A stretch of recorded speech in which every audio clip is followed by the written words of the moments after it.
Drawing से संबंधित isometric to orthographic के बारे में हम लोग पढ़ेंगे।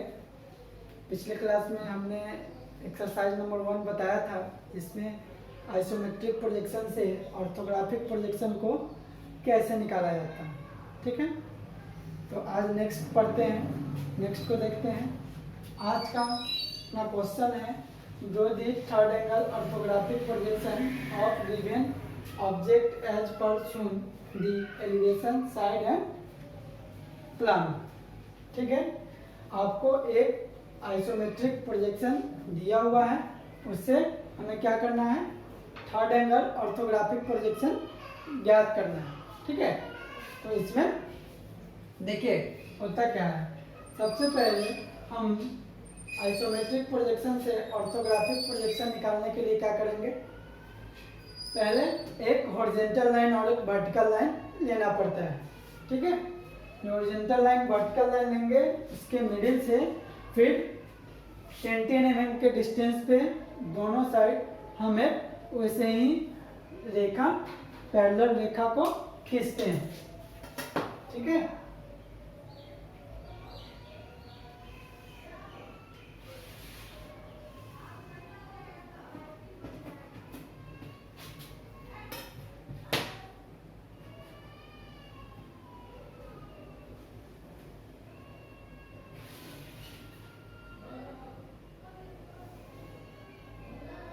ठीक है, फिर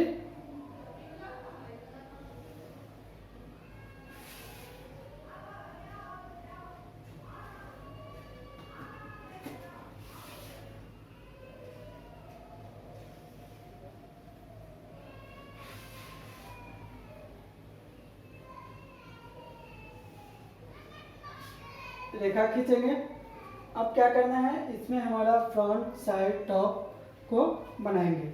अब क्वेश्चन के अनुसार जिस तरफ एरो का चिन्ह दर्शाया जाता है वो फ्रंट का ब्लॉक होता है। ठीक है, तो इस तरफ एरो का चिन्ह है, यानी कि हमारे लेफ्ट साइड फ्रंट बनेगा इस ब्लॉक में, और इसके अपोजिट साइड बनेगा इसमें। और थर्ड एंगल ऑर्थोग्राफिक प्रोजेक्शन में फ्रंट के जस्ट ऊपर हमारा टॉप बनता है, तो यहाँ पे हमारा टॉप बनेगा। ठीक है, तो फ्रंट का सबसे पहले लेंथ देखेंगे, इसकी लंबाई कितनी है। फ्रंट को क्या करेंगे, थर्ड एंगल ऑर्थोग्राफिक प्रोजेक्शन में क्या होता है, वस्तु को जिधर से देखते हैं उस साइड ही उसका प्रोजेक्शन को दर्शाते हैं। ठीक है, तो जब इस ओर से हम फ्रंट को देखेंगे तो क्या होगा, हमारा ये ब्लॉक पूरा प्रतीत होगा। ठीक है, पहले इसके लिए हम इसको बॉक्स बना लेंगे कि इतने ब्लॉक में हमें पूरे डायग्राम को पूरा करना है। इसकी लेंथ कितना है, 14 mm, 40 mm का एक लेंथ खींचेंगे।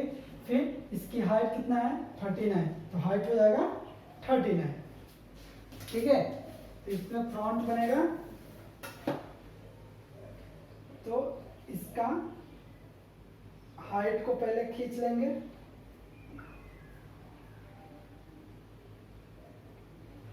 हाइट हो जाएगा 39, और इसकी लंबाई कितना है, लंबाई है 40, तो इसको 40 mm खींचेंगे।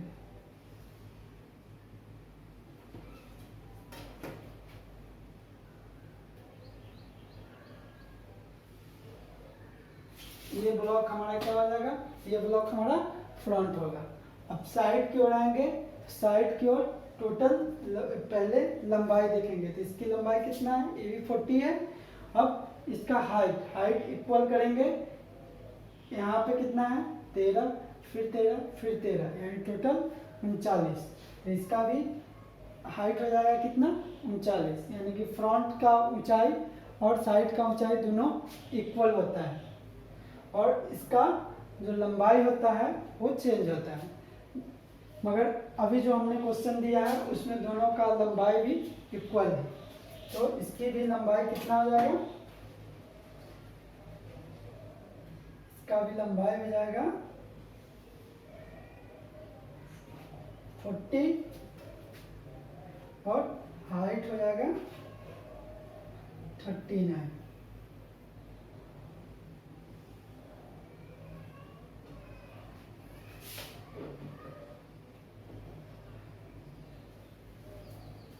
अब हम किसको बनाएंगे, टॉप को। टॉप फ्रंट की लंबाई और टॉप का लंबाई इक्वल होता है। ये 40 है तो इसकी भी लंबाई कितना हो जाएगा, टॉप का 40। और इसमें चेंज क्या होता है, जो साइड का लंबाई होता है वो टॉप के ऊंचाई के बराबर होता है। टॉप का साइड की लंबाई कितना है, 40 है, तो 40/14 का ये ब्लॉक एक तैयार होगा।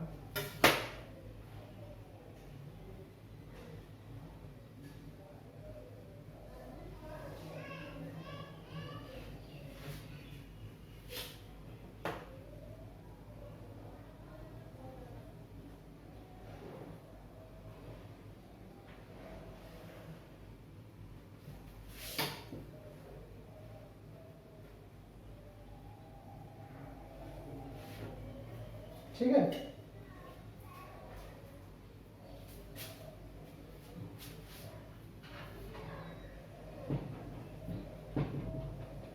जो एक्स्ट्रा लाइनें हैं उसको साफ कर दीजिए।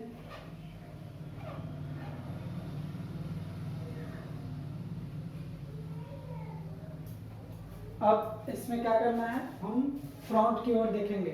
पहले फ्रंट को इस ओर से देखेंगे तो हमें ये ब्लॉक दिखेगा कि ये फ्रंट है।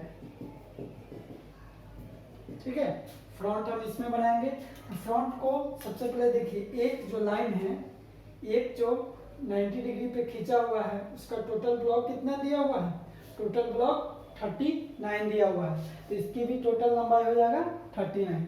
अब इसमें फिर क्या किए हैं, 30 डिग्री के एंगल पे 40 mm खींचे हैं, इसका टोटल डायमेंशन कितना हो गया, 14 mm। ठीक है, अब दूसरे सिरा से क्या है, इसकी डायमेंशन दिया हुआ है 13, इसकी डायमेंशन 13 दिया हुआ है, 13 दिया हुआ है, तो इस सिरा से 90 डिग्री पर हम क्या करेंगे, 13 mm ऊपर की ओर उठाएंगे।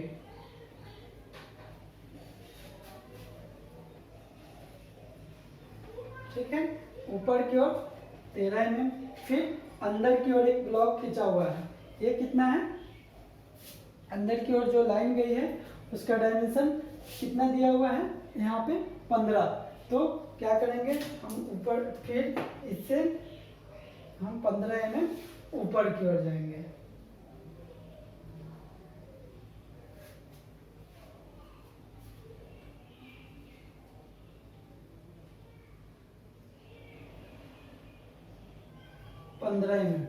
ठीक, अब 15 mm ऊपर की ओर जाने के बाद फिर ऊपर की ओर एक ब्लॉक खींचा हुआ है, 90 डिग्री पे मिलाया गया है, इसका डायमेंशन कितना है, इसका भी डायमेंशन हमें 13 दिया गया है।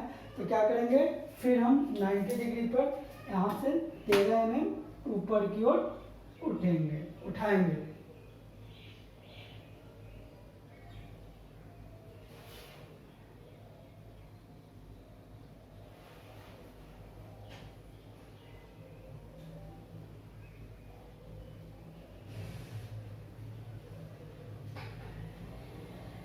ठीक है, ऊपर की ओर उठाए, और इसके बाद क्या है, तो स्टेप 1 जो इतना ब्लॉक था वो दिखा, फिर ऊपर की ओर उठे तो ये दिखा।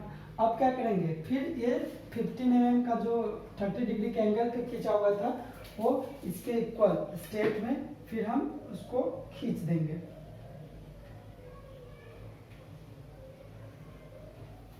ठीक है, अब इसके बाद फिर क्या, ये 90 डिग्री का ब्लॉक जो 13 mm है, तो अब क्या करेंगे, इसके इक्वल में 90 डिग्री का एक ब्लॉक खींचेंगे।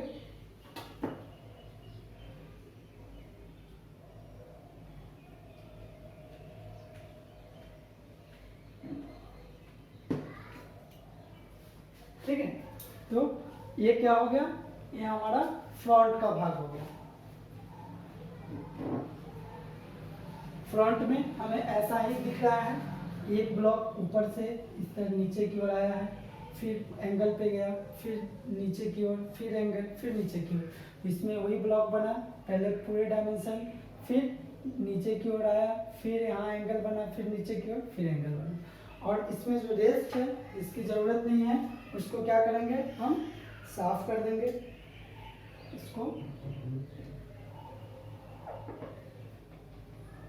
साफ कर देंगे। अब ऐसा दिख रहा है जैसा कि क्वेश्चन में दिखाया गया है।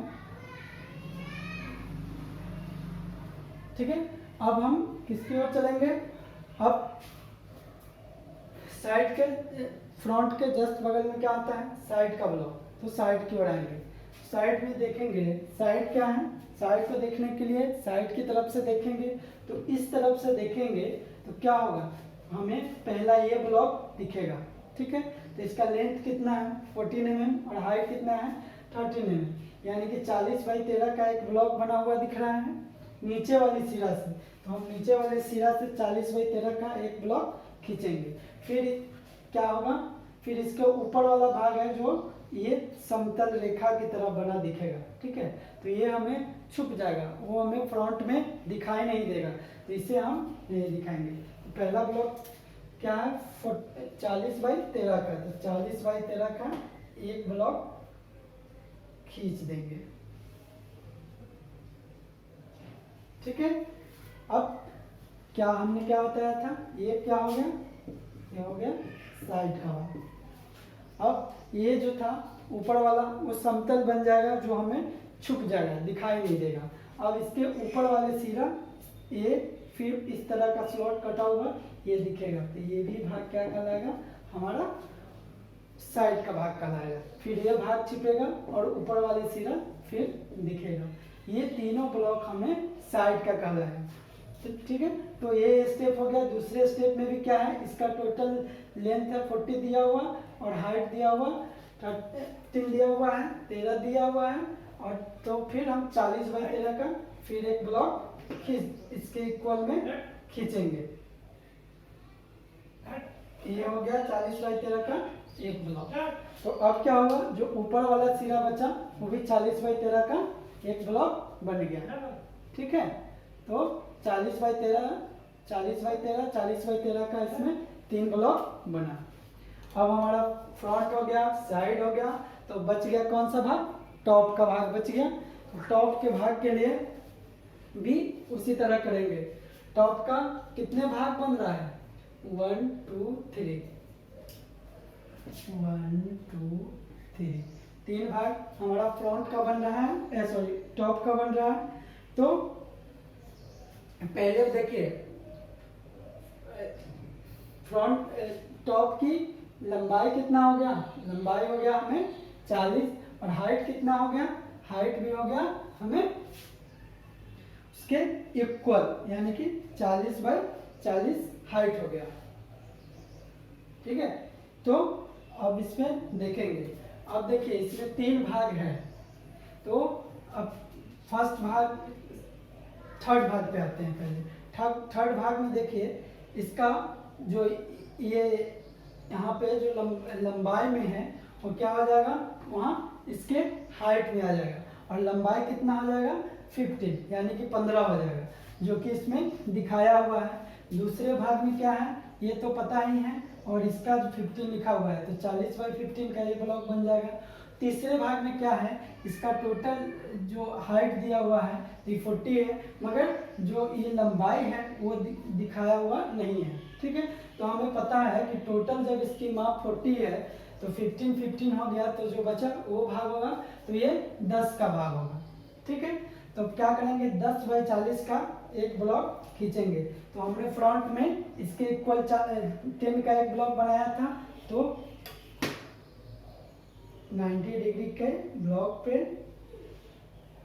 एक भाग को हम बना देंगे। ये हमारा क्या हो जाएगा स्टेप 1 टॉप का। अब दूसरा सिरा में क्या होगा, ये कितना है 50 और ये कितना है 40, तो हमने फ्रंट में भी ये 15 लिया था, तो ये 15/40 का ये दूसरा ब्लॉक तैयार हो जाएगा। ठीक है, और जो बचा वो भी आपको ये ब्लॉक था, ये भी 15/40 का ब्लॉक तैयार हो गया। ठीक है, तो ये हो गया हमारा फ्रंट, साइड और टॉप। अब इसका डायमेंशनिंग करना बहुत ही जरूरी है। डायमेंशनिंग सही रहेगा तो इस पे ही हमें जो नंबर का मार्किंग होता है तो इसी पे आधारित होता है। आप जितने अच्छे ड्राइंग बनाएंगे और इसका डायमेंशन करेंगे, वो करना बहुत ही ज़रूरी है।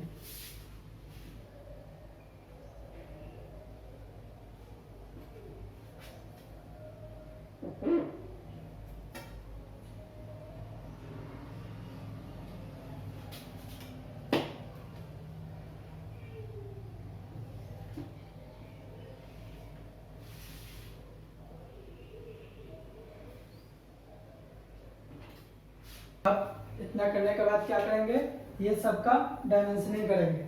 अब क्या किए थे, फ्रंट में जो भाग बना था वो कितने कितने का था, 3 भाग में इसको डिवाइड किए थे। यहाँ था 15, 15 और 10, तो यहाँ 10, 15 और 15, टोटल कितना हो गया, टोटल 40 इसके इक्वल आ गया।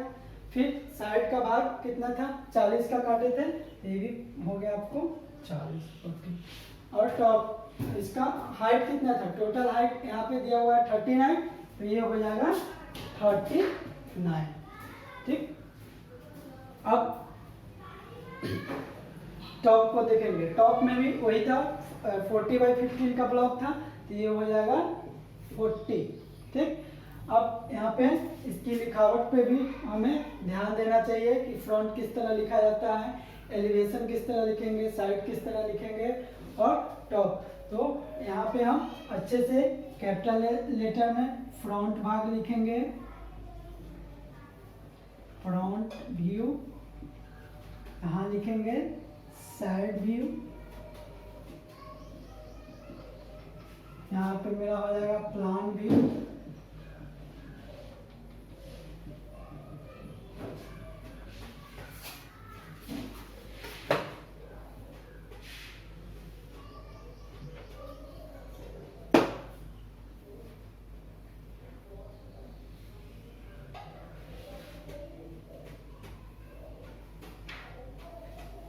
ठीक है।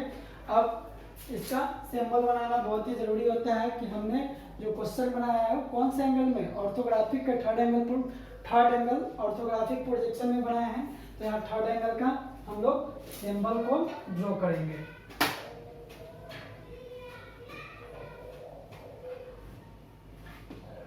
ठीक है, थर्ड एंगल ऑर्थोग्राफिक प्रोजेक्शन में क्या होता है, वस्तु को जिस साइड से देखते हैं उस साइड ही उसके प्रोजेक्शन को दर्शाया जाता है। तो इसमें क्या करेंगे, बड़ा वाला भाग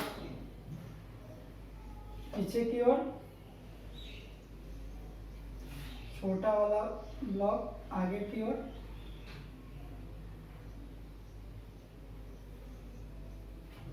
फिर इसको मैच कर देना है।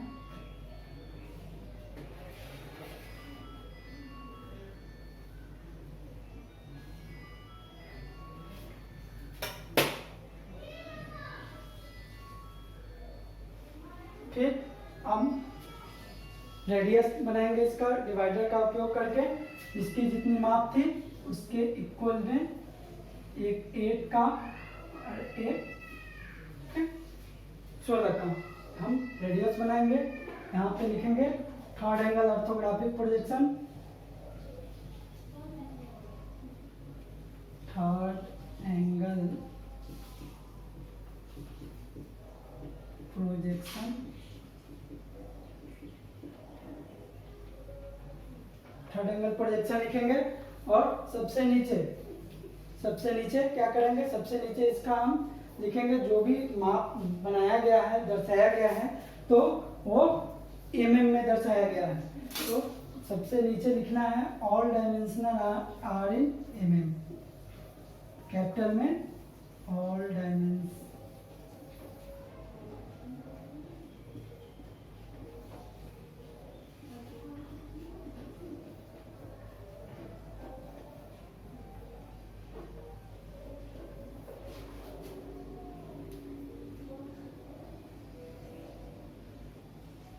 All dimensional are in mm। ठीक है, इसको सुंदर दिखने के लिए एक सिद्ध में लिखने का कोशिश कीजिए, एक बराबर में लिखें और अंडरलाइन कर दें जिससे कि ये अच्छा दिखे। ठीक है, अब फ्रंट निकल गया, साइड निकल गया, टॉप निकल गया, तो आइसोमेट्रिक से ऑर्थोग्राफिक निकालने के लिए हम लोगों ने ये देखा। ठीक है, ये हो गया मेरा आइसोमेट्रिक प्रोजेक्शन,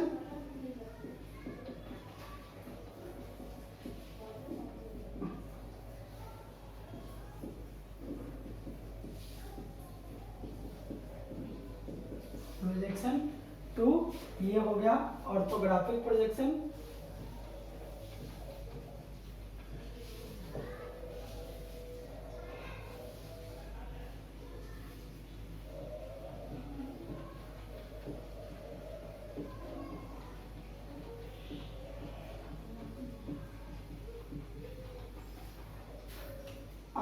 आज हम लोगों ने क्या पढ़ा, आइसोमेट्रिक से ऑर्थोग्राफिक निकालने के बारे में पढ़े हैं। ठीक है, आज का वीडियो कंप्लीट है।